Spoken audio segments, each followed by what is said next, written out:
Hi, Moldies. Happy Tuesday. Yes, of course, I missed Monday again. You guys are probably used to it by now, but I apologize.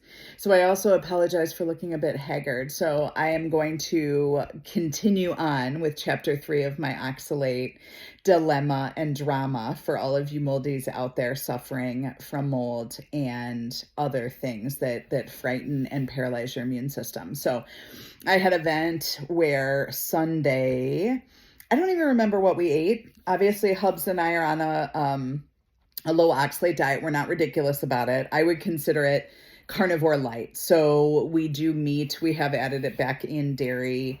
We do fruits, and we typically will have like lower oxalate veggies from time to time. So like I think Sunday night after our workout, we came home and we had a rotisserie chicken with a Caesar salad from Costco, the organic Caesar salad, because it's one of my favorites, not off to my friend Lori.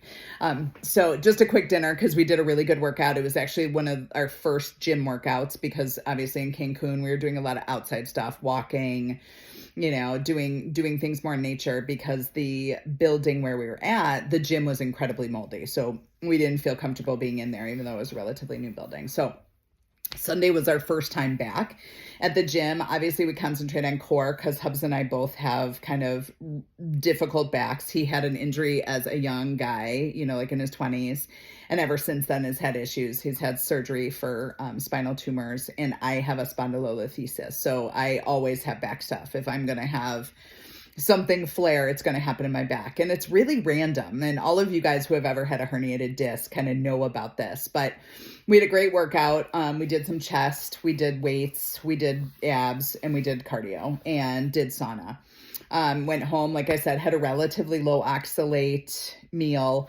I will admit that we did have some, I don't know if you guys have tried them, but the Girl Scout pretzels, the organic Girl Scout pretzels from Costco, definitely not gluten-free.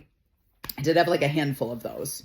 And middle of the night, woke up, went to the bathroom, got back, noticed that my Hubs's fan had turned off because it must have been on auto. So went to bend over to press it, felt a clunk in my low back. And for any of you that know low back or have had spontaneous herniations or anything with your back, you know that when you have that, there's the potential that you're going to have a bad outcome. So went to bed, knew that probably on Monday morning I would have to face some consequences, and for sure did. Obviously did something to my lower back. Now, normally what I would have thought is it was mechanical. There was something going on. And now, thanks to Sally Norton and all of the things that I've learned from her, I have found that it is not. I think it is linked with oxalates in our diet, oxalates that already exist in our spine, and pulling them out. So whether you have a big oxalate dump and that leads to irritation and other things, or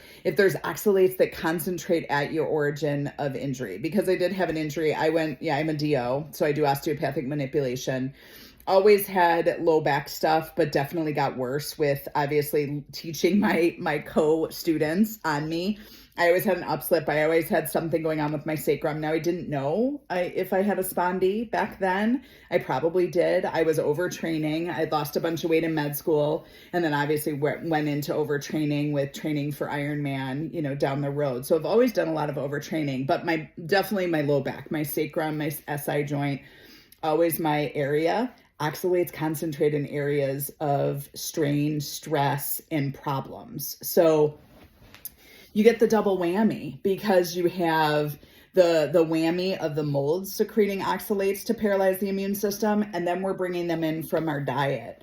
And diets are hard, because, and Hubs and I will talk about this, because when you go on to like I'm getting back on the health, I'm really going to concentrate on my body, getting healthy, feeling good, getting everything back under control. What do? You do a bunch of salads, right? You do a bunch of toxic superfoods that we've always been taught are helpful for healing and getting us back in.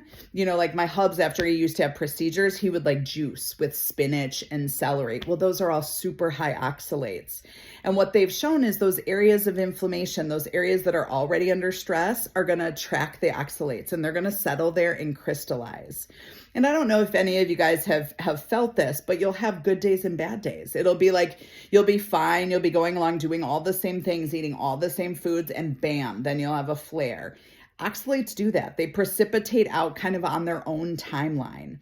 So we've really noticed that oxalates are a big deal for us. So if you want to tune into that, just start taking a gander. It seems really overwhelming at first, but it gets easier. If you concentrate on just kind of, I know it's hard, meat, cheese, eggs, like carnivore light, some good fruits, I think you can wrap your mind around it. When I'm having a flare, so like yesterday and today, because my back's ridiculous, which is why I'm wearing a hoodie and no makeup and look pained, but I'm doing magnesium, potassium, and calcium every hour to see if I can get that inflammation out of there. Now, obviously, my sacrum's out, so seeing my chiropractor, big deal, but obviously, we have a crazy week. We're in Green Bay taking a look at the new clinic this week, and then, driving back. So the only day I could see him was Friday. So even though it happened Sunday night, I'm not going to get put back into place until Friday. Obviously, that can release oxalates as well. A massage can release oxalates. An adjustment can release oxalates. Any kind of emotional or cortisol spike can release oxalates. So tune in and see if that resonates with you. And I'll talk a little bit more about where our oxalate pitfalls fall in our life next week. So anyway, Moldies, keep being warriors. You're incredible. You guys are living the life, and you are living. Like, we are going to get you back to living your best life. Know that I think about you all day, and I'm sending you good juju, healing, and hugs. So much love. If this resonates, please don't hesitate to share. My goal is to save the world one human at a time. Love you guys so much. See you next week.